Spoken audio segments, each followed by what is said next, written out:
Juga bayarannya segitu sih, terlalu merendah banget. Cuma ya saya bikin asal-asalan aja. Cuma banyak juga sih begitu tuh. Yang lucu-lucunya banyak yang minta itu, minta bikin novel ya. Saya bikin aja asal-asalan. Ya habis mereka bayarnya juga seenaknya aja sih. Nggak menghargai gitu, Iya, menghargai suatu cuma itu karya nggak gitu. masalah buat saya. Cuma kalau keseringan ya masalah juga. Kalau keseringan masalah juga. Kalau 1-2 kali ya wajar lah. Oke Pak. Cuma kalau mas lagi mas. Bahkan saya waktu itu pernah dikontrak 10 novel sekaligus itu. Masya Allah. Indonesia? Ya, di sini juga di Indonesia, dua Indonesia. Tapi terpenuhi dengan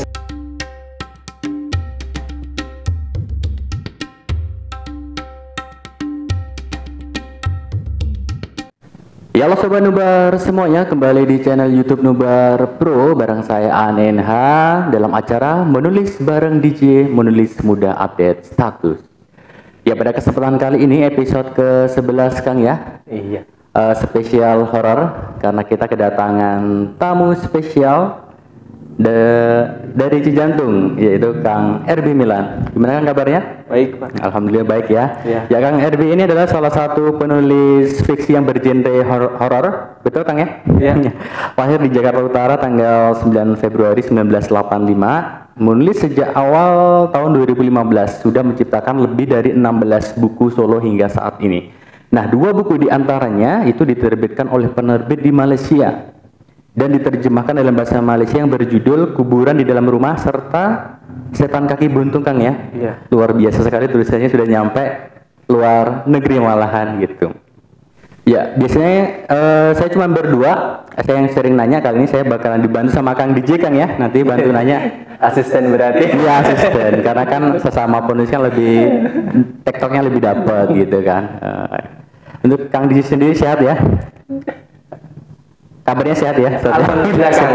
Saya terpesona ya dengan Kang RB ini. Gitu. Oke, baik Kang, untuk Kang RB ya sejak kapan mulai nulis buku? Saya nulis dari tahun 2015. Tahun 2015 ya.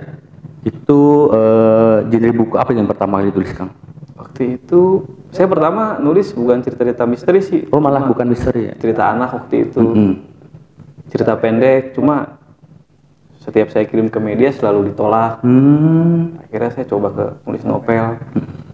Dari nulis novel ya masih agak Novelnya masih anak-anak atau? enggak, itu udah beralih misteri, ke udah misteri ya. Cuma masih ada kaitannya dengan anak-anak. Itu.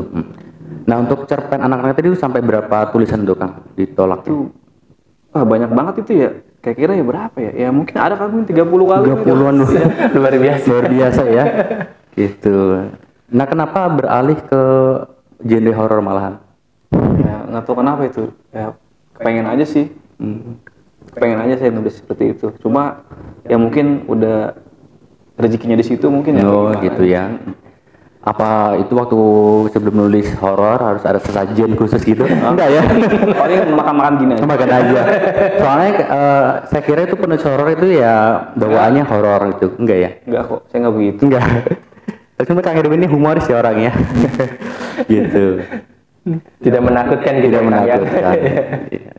Saya kira lu dalam ruangan bikin nyalain lilin gitu kan nama sesajen, udah bikin tulisan biar horornya dapat, enggak gitu Enggak kan? begitu saya. Itu bikin tulisan apa mau nyantet?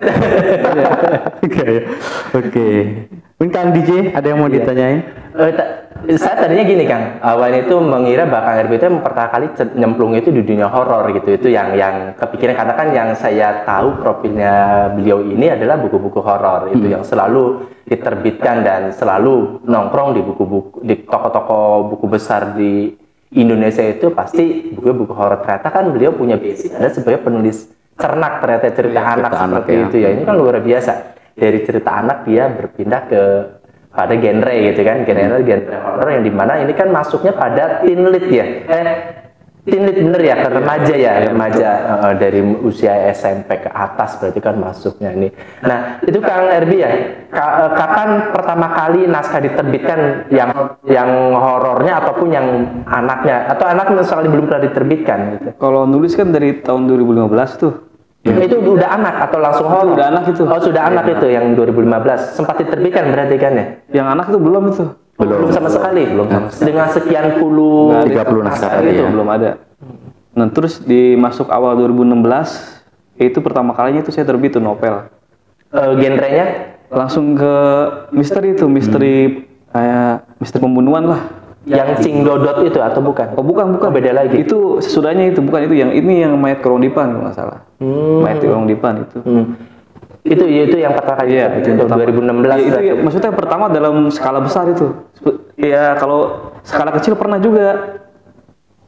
Kira-kira akhir 2015 lah itu di penerbit apa independen namanya ini. Yang indie itu. Ya, itu pernah. Cuma kalau yang buat skala besarnya itu terjadi pada tahun 2016. Berarti naskah yang kedua berarti karya yang kedua itu. Itu kelima kayaknya itu kayak. Oh, yang kelimanya. Berarti 1 sampai 4 itu indie semua. Iya masih ini itu saya masih ngeritis lah, masih kemana-mana lah, masih sono kesini cuma masih skala kecil aja. Kadang-kadang suka ngeluarin duit, ya buat biaya penerbitannya waktu itu.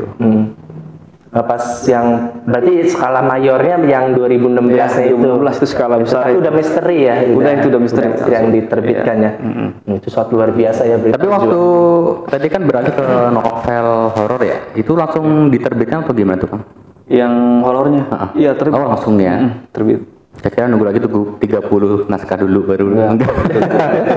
Emang perjuangannya luar biasa ya, Kang RB ini. Oke. Ini sangat luar biasa. Jadi ini ya, perjalanannya itu kan dari tahun 2015 beliau ke Buku Cernak.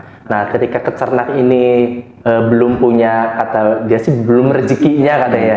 Tapi beliau itu kok bisa gitu memutar sesuatu positioning dia sebagai penulis anak kepada penulis teen lead yang genrenya super luar biasa ke horor. Dimana orang kan mana gini Kang, yang saya tahu itu adalah seorang penulis itu ketika dia ke Cernaknya tidak dapat, maka dia akan kepada roman, percintaan, biasanya kan ke sana kan arahnya itu pasti. Udah saya banting setir ke percintaan nulisnya, tapi ini kan langsung pada sebuah genre menulis yang dimana nulisnya itu nulisan berat. Itu kan berat termasuknya, karena kan yang horor yang diceritakannya bukan horor berupa hantu, tapi berupa sesuatu misteri, sesuatu yang kayak detektif juga itu masuk pada tulisan Kang Erwin. Ini sesuatu luar biasa Kang kalau saya baca buku-bukunya itu ya.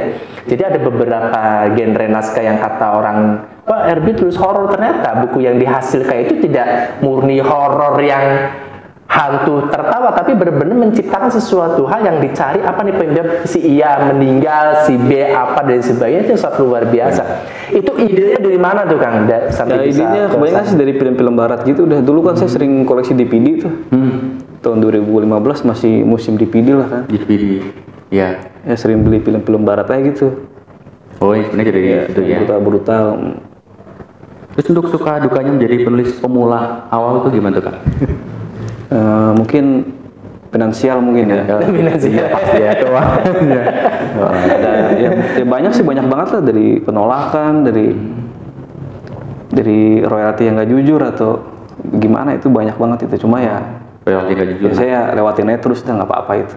Nah, royalti perdana yang dibelikan dan berapa besar tuh waktu pertama Itu saya dikasih berapa ya? 2015 ya? Ya pokoknya waktu itu saya dapat dari novel yang mayat di Dipan, waktu itu buat beli handphone, buat komputer atau apa. dipakai untuk itu ya, Untuk fasilitasnya ya, buat Iya, waktu itu saya masih minjem punya adik tuh sama tetangga. Tapi kalau setelah terbit novel saya langsung beli sendiri langsung lah, biar punya sendiri gitu kan. Terus pernah dikritik nggak tuh Kang tulisan Kang? Oh banyak banget, banyak.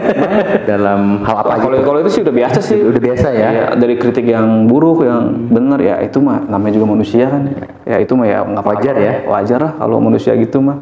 Tapi sempat down Kang. Udahlah saya nggak nulis Oh enggak, lagi. saya nggak pernah, soalnya saya ngeliat karakter mereka ya sama seperti saya, seperti dia gitu. Saya ketika melihat bapak kan, wah mukanya bapak begini gitu Pak.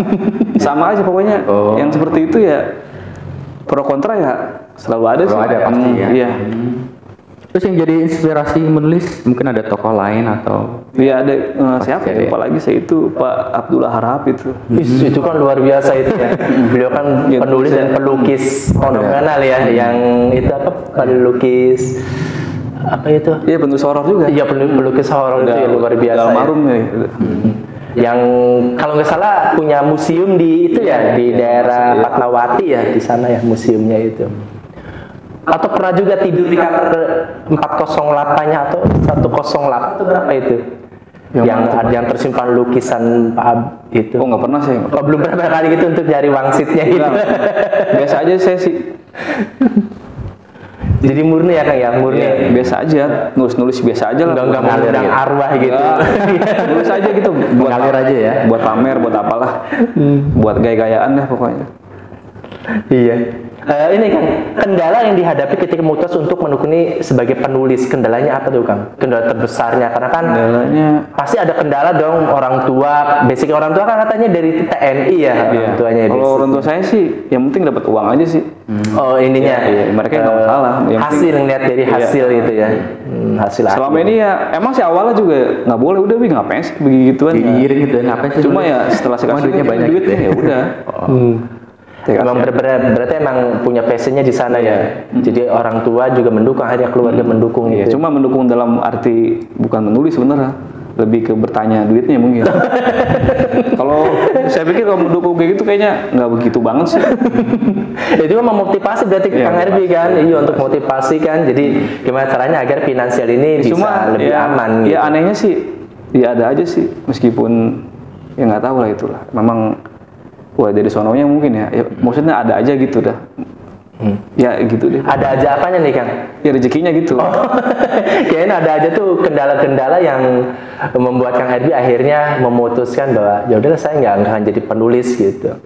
Karena kan lihat dari tadi yang Kang Aan tanyakan tentang masalah kendala di honor yang tidak jujur dari penerbit kan royalti. Tapi saya nggak pernah berpikir buat begitu sih. Buat berhenti gitu saya belum berpikir. Ya habis saya kan memang tujuannya buat pamer, buat gaya-gayaan aja sih. Nggak ada. Tapi kalau berharap banget saya enggak. Ya mungkin saya lebih berharap ke berusaha sembako atau apa. Cuma kalau tulis gitu ya saya nggak mungkin berhenti. Soalnya memang saya pada dasarnya nggak banget berharap dari situ buat dapat uang gitu. Jadi ya pikiran buat berhenti kayaknya nggak ada kayaknya. Nah, ya tadi yang novel pertama kali diterbitkan judulnya? Itu judulnya lupa ya karena udah pegang kebanyakan. ini kalau nggak salah apa ya? Ya pokoknya dia bukan novel ya, cerita pendek. Cerita pendek, cuma kumpulan cerita pendek. Kumpulan cerita pendek. Saya dulu belum bisa bikin novel, belum bisa. Tapi misteri semua satu buku itu. Masih pembunuhan itu masih. Sudah berapa judul Kang dari tahun 2015 sampai sekarang? Tahu deh, 55 mungkin. 50-an lebih Ya, mungkin apa berapa itu? Saya juga lupa sih. Saya nggak pernah ngitung Pak. Judul mana yang paling berkesan? Yang paling berkesan ya itu yang pertama itu. Soalnya yang pertama itu saya nulisnya bener-bener nulis gitu ya. Tapi setelah buku yang kesegini saya semakin gimana gitu ya. Ya kurang inilah, kurang bagus lah. Soalnya memang gitu. ada niatan lain dari saya gitu. Kalau dulu kan saya niatnya berkarya lah, yang indah lah. Cuma kalau sekarang udah ada niat lagi saya yang lain. Ya, pokoknya niat sesuatu yang nggak bisa saya omongin dah. Ya pasti ngerti lah bapak niatnya apa. Jadi saya nulisnya ya begitu aja, ala kadarnya aja. Bahkan pernah saya. Tapi kan ala kadar juga kan membuat hasil yang sangat luar biasa ya. Tolong bikinin yang bagus mas ya. Ya udah saya bikin itu asal-asalan aja. Abis dia apa gimana maksudnya dulu sering banget tuh yang minta pas bikin ini bikin itu bikin ini. Itu kalau sesuai ekspektasi gimana tuh Kang? Ya mereka juga bayarannya segitu sih, terlalu merendah banget. Cuma ya saya bikin asal-asalan aja. Itu banyak juga sih begitu tuh. Yang lucu-lucunya banyak yang minta itu, minta bikin novel ya. Saya bikin aja asal-asalan.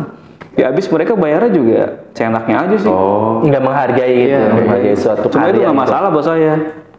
Cuma kalau keseringan ya masalah juga. Kalau keseringan masalah juga. Kalau 1-2 kali ya wajar lah. Oke Pak. Cuma kalau mas. Bahkan saya waktu itu pernah dikontrak 10 novel sekaligus itu. Masya Allah. Indonesia? Di sini juga di Indonesia, dua Indonesia. Tapi terpenuhi dengan 10 itu? Dari 10 itu 3 apa 4 tuh. Yang terpenuhi? Iya, 3 apa 4. Tapi udah tanda kontrak MOU gitu? Oh udah. Terus gimana itu Kang yang sisa? Ya kan saya waktu itu honornya 1 buku aja langsung terima. Oh berarti putus, berarti dibeli putus. Jadi nggak cuma 10 gitu. Jadi sekali beres buku, judul yang pertama ini beres saya nerima. Yang kedua beres saya nerima gitu aja udah. Berapa lama tuh Kang satu judul untuk menulis itu? Satu buku? Ya gitu? biasanya kalau lagi kepengen ya 1 bulan lah, itu 1 bulan. Beres satu bulan. Cuma ya nggak saya revisi itu biasanya langsung kebut aja. Ya kalau sama revisi ya mungkin tambah lagi tuh setengah bulan. Ya gitu deh. Berarti yang revisi pihak penerbit nantinya, yang edit. Saya lagi biasanya. Oh dikembalikan lagi? Iya, dikembalikan lagi biasanya. Mungkin yang revisi apa kayak ejaan yang kalimat Tipo, itu, baru gitu. Mereka itu. Cuma kalau masalah revisi cerita saya cerita. itu. Oh dari cerita dari Kang Herbi langsung. Nah ini mengenai tadi kan saya jelasin di awal tuh ada buku yang diterbitkan sama penerbit Malaysia ya, Kuburan di Dalam Rumah dan Setan Kaki Buntung. Kok bisa sampai sana juga? Itu apa ya Ceritanya? saya nawarin ayo waktu itu sih nawarin ke penerbit Penerbit Malaysia langsung gitu ya? ya langsung. Kebetulan saya waktu itu ada emailnya tuh, saya dapat dari internet, ya kira-kira nunggu sebulan lah baru dikabarin sama dia itu, ya ini gimana ini mas, mau saya terjemahkan katanya. Ya udah silakan saya bilang. Luar Ya biasa. seperti itu.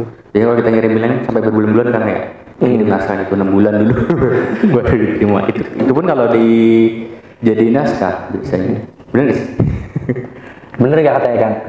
Kalau kita ngirim naskah nih Ngirim naskah ke itu penerbit. nunggu sampai berbulan-bulan Penerbit lamanya. mayor. Sampai 6 bulan. Oh gitu pasti kan. itu semuanya, semua penulis begitu kok semuanya. Bahkan ada yang nggak dikasih kabar juga kan. Ada banyak Kayak digantung gitu ya? Iya banyak. Banyak makanya kirimnya berkali-kali tuh. Soalnya takutnya Ke spam ya, nggak kebaca apa Kebaca, gimana ya. gitu. Tapi lebih bagus langsung kontak pribadinya sih, saya bilang. Sekarang udah zaman digital, Iya. WhatsApp. Kalau dulu masih repot emang dulu susah tuh dulu nyarinya. Tuh. Oke. Sekarang mah udah enak.